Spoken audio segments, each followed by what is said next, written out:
Tube Tamil வணக்கம். Saudi Arabia Houthi ஆயுததாரிகளினுடைய முற்றுகையில் என்று காலை அதிர்ச்சி செய்தி. நேற்று முன்தினம் சவுதியினுடைய 2 டேங்கர்கள் மீது ஹவுதி ஆயுததாரிகள் தாக்குதல் நடத்தி அதற்கு பொறுப்பேற்றதன் பின்னதாக இப்பொழுது சவுதி அரேபியாவினுடைய ஆயில் ஏற்றுமதியை முற்றாக முடக்குவதற்கான முயற்சியில் திடீர் அறிவிப்பு. பப் அல் மெண்டிப் நீரிணை மூடப்படுவதாக ஹவுதி அறிவித்திருக்கின்றது. எனவே 2 வழிகளும் முடக்கப்பட்டன. இதை தொடர்ந்து ஈரானினுடைய ரெவல்யூஷன் கார்ட் படைப்பிரிவினருடைய காலை அறிவித்தல் ஹோர்முஸ் நீரிணை முற்றாக மூடப்படுகின்றது. தமது அனுமதி இல்லாமல் ஒரு கப்பல் கூட இந்த வழியால் இனி நகர முடியாது என்று ஈரானினுடைய ரெவல்யூஷன் கார்ட் படைப்பிரிவு அதிரடி அறிவிப்பு. பப்பல் மெண்டிப் என்பது சுயஸ் கால்வாயிலிருந்து வருகின்ற கப்பல்கள் ஆசியா நோக்கி செல்லுகின்ற பொழுது வருகின்ற அடுத்த கழுத்து போன்ற கடல் பகுதியாகும். இந்த நீரிணை பகுதியையும் தடுப்பார்களாக இருந்தால் உலக கச்சா எண்ணெய் ஏற்றுமதியில் பெரும் அடி விழும் என்றும் இதற்கு முன்னர் உலகம் சந்தித்திராத மிகப்பெரிய அவலத்தை சந்திக்க வேண்டி வரும். 150 வருடங்களாக இருந்த உலக வர்த்தக ஒழுங்கினுடைய உயிர் நாடியான நரம்பாக இருந்த இதயத்தின் இரத்தோட்டத்தை பாய்ச்சுகின்ற நரம்பு போல இருக்கின்ற பகுதியை தடுத்திருப்பதானது பெரும் சிக்கலை உருவாக்க போகின்றது. இதை தொடர்ந்து அமெரிக்கா என்ன செய்ய போகின்றது? அமெரிக்காவினுடைய போர்க்களமானது இப்பொழுது 2ஆக மாற்றமடைய போகின்றது. ஒன்று ஹோர்முஸ் நீரிணை கட்டுப்பாடு, அடுத்தது பப்பல் மெண்டிப் மீதான தாக்குதல். இந்த 2 பெரும் தாக்குதல்களுக்கு அமெரிக்கா தயாராகி இருக்கின்றது. இது அடுத்த பெரும் பிரச்சனையாக மாறி இருக்கின்றது. இந்த நிலையில் சர்வதேச விவகார நிபுணர் டேவிட் கோல்ட்மேனுடைய ஆய்வு வெளியாகி இருக்கின்றது. அமெரிக்க படைகளை 2ஆக பிரித்து அவர்களுடைய ஆற்றலை குறைப்பதற்கான ஒரு முயற்சியை இந்த உத்தியின் மூலமாக எடுத்திருக்கின்றார்கள் என்று தெரிவிக்கின்றார். இனிமேல் மத்திய கிழக்கு முழுமையான ஒரு போர்க்களத்தில் விழக்கூடிய பேர் அபாயமும் இதற்கு முன்னர் இல்லாத ஒரு பெரும் போரும் வெடிப்பதற்கான எல்லா விதமான ஆபத்தின் அறிகுறிகளும் தெரிவதாக அவர் சுட்டிக்காட்டுகின்றார். அமெரிக்காவினுடைய வெளியுறவுத்துறை அமைச்சர் மார்க்கோ ரூபியோ இதுவரை காலமும் ஹவுதி ஆயுததாரிகள் இந்த போரில் நேரடியாக தலையிடாமல் திரை மறைவில் இருந்தார்கள். அது அவர்களுடைய புத்திசாலித்தனமான ராஜதந்திரமாக இருந்தது. இப்பொழுது ஈரானினுடைய வலையில் விழுந்து விட்டார்கள்.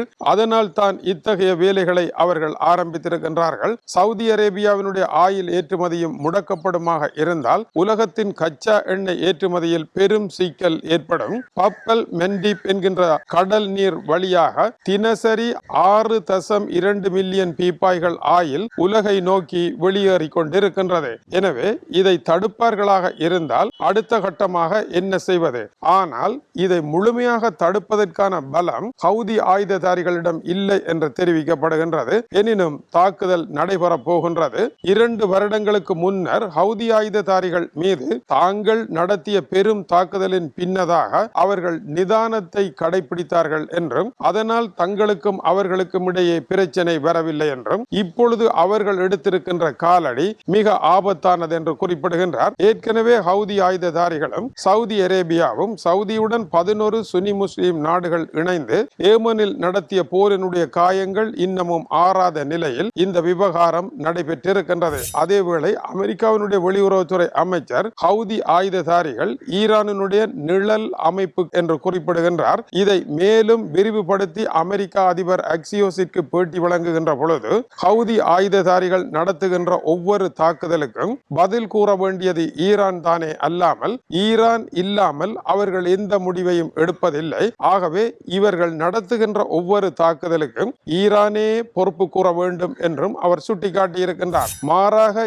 ஈரானுடைய ஊடகத்துறை பேச்சாளர் முகமது பக்காய் கூறுகின்ற பொழுது அமெரிக்கா என்ன கூறுகின்றது? ஹோர்முஸ் நீரிணையில் ஒரு கப்பல் தாக்கப்படுமாக இருந்தால் உடனடியாக ஈரானுடைய உள்ளக கட்டமைப்புகளையும் மின்சார கட்டமைப்புகளையும் தாங்கள் தாக்கி அளிக்க போவதாக கூறுகின்றார்கள். இது சர்வதேச போர்க்குற்றமாகும். இத்தகைய தாக்குதலில் பொதுமக்களே மரணிக்க நேரிடும். அமெரிக்காவுடன் எஞ்சி இருந்த மனித தன்மையின் ஒரு சில வீதங்களையும் அழித்து எல்லாவற்றையும் முடித்து போர் ஒன்றே ஒரே ஒரு வழி என்ற நிலைக்கு அமெரிக்கா வந்திருக்கின்றது என்றும் கடும் கண்டனங்களை தெரிவித்திருக்கின்றார். கொண்டிருக்கின்றார். ஆனால் அமெரிக்க படைகள் 4 கொல்லப்பட்டதன் பின்னதாக அமெரிக்கா பாரிய அளவில் விழித்துக் கொண்டிருக்கின்றது. ஈரானினுடைய சக்தி அவர்கள் நினைத்ததை விட அளவிற்கு அதிகமாக இருக்கின்றது.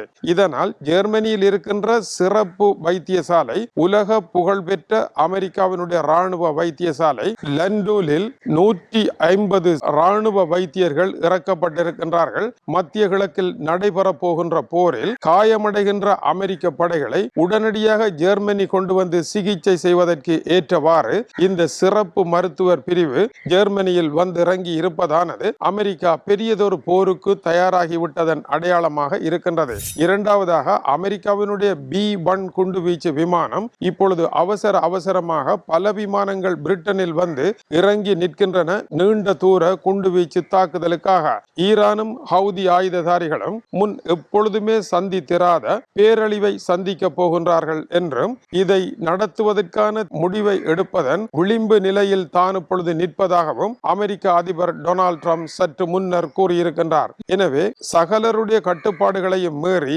இன்றைய காலை போர்க்களம் இந்த இடத்தை நோக்கி வந்திருக்கின்றது. மேலும் இந்த இடத்தில் அமெரிக்காவினுடைய ராஜதந்திரம் வஞ்ச புகழ்ச்சியினுடைய இடத்திற்கு சென்றிருக்கின்றது. இதுவரை காலமும் ஹவுதி ஆயுததாரிகள் நல்லபடியாக இருந்தார்கள் என்று டொனால்ட் ட்ரம்பும் அமெரிக்காவினுடைய வெளியுறவுத்துறை அமைச்சர் மார்க்கோ ரூபியோவும் கூறியிருப்பதானது ஹவுதி ஆயுததாரிகள் நல்ல பாதையில் செல்லுகின்றார்கள், இப்பொழுதுதான் தவறான பாதையில் செல்கின்றார்கள் என்று அவர்கள் குறிப்பிட்டிருப்பது உண்மையில் ஹவுதி ஆயுததாரிகள் மீது அவர்களுக்கு நட்பு இருக்குமாக இருந்தால் இருதரப்பும் எந்த விதமான பேச்சுவார்த்தையிலும் ஈடுபடாத நிலையில் இப்படியான ஒரு வஞ்ச புகழ்ச்சியும் இப்பொழுது அரசியல் அரங்கில் வந்திருக்கின்றது. இது ஒரு நவீன ராஜதந்திர முறையாக இப்பொழுது அமெரிக்கா கையில் எடுத்திருக்கின்றது. ஆனால் வஞ்ச புகழ்ச்சி என்பது இன்றல்ல, மிக பழைய ஒரு ராஜதந்திர முயற்சி என்பது குறிப்பிடத்தக்கது. இந்த நிலையில் ஏமன் ஹவுதிகள் போருக்கு தயாராக, அதுவும் சவுதி முற்றுகை என்றால் சவுதி களம் இறங்க வேண்டிய நிலை.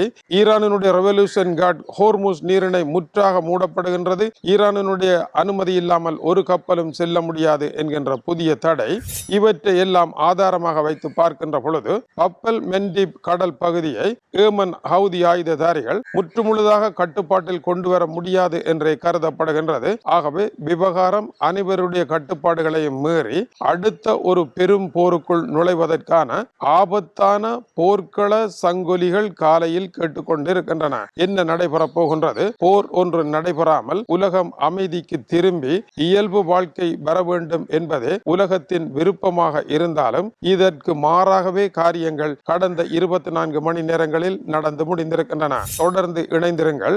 ஈரானினுடைய அதி உயர் மத தலைவர் கொல்லப்பட்ட பொழுது நடைபெற்ற கடைசி நிமிடங்களில் என்னதான் நடைபெற்றது என்ற அபஸ் அரக்சியினுடைய 90 நிமிட காணொளி வெளியாகி இருக்கின்றது. பல அதிர்ச்சி தகவல்கள் அதற்குள் இருக்கின்றது. இரண்டாவதாக இந்த போர்க்களத்தின் அடுத்த கட்டமாக மிக பாரதூரமான விடயங்கள் நடைபெறலாம் என்கின்ற சர்வதேச நிபுணர்களினுடைய ஆய்வு வெளியாகி இருக்கின்றது. அதையும் காண தயாராகுங்கள். இது தமிழினுடைய உலக செய்திகளுக்காக இலங்கை வடபுலம் யாழ்ப்பாணத்திலிருந்து கீசே துறை. வணக்கம் உறவுகளே.